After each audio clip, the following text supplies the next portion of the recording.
ఓం నమో వెంకటేశాయ. ఈరోజు డిసెంబర్ 27, 2024 శుక్రవారం వైకుంఠ ద్వార దర్శనానికి సంబంధించిన దర్శన అకామిడేషన్ కోట ఈరోజు 11 గంటలకైతే రిలీజ్ చేస్తూ ఉన్నారండి ట్రస్ట్ స్కీమ్ డోనార్స్ వాళ్ళకి. అలాగే ఈరోజు 11 గంటలకైతే జనరల్ శ్రీవారి సేవకు సంబంధించిన టోకన్స్ రిలీజ్ చేస్తూ ఉన్నారు.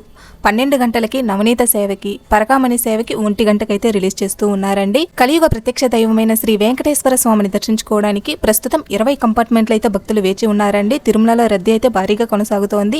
300 రూపీస్ స్పెషల్ ఎంట్రీ దర్శన టికెట్స్ బుక్ చేసుకున్న భక్తులకు 3 నుంచి 4 గంటల లోపలే స్వామివారి దర్శనం అయిపోవచ్చు.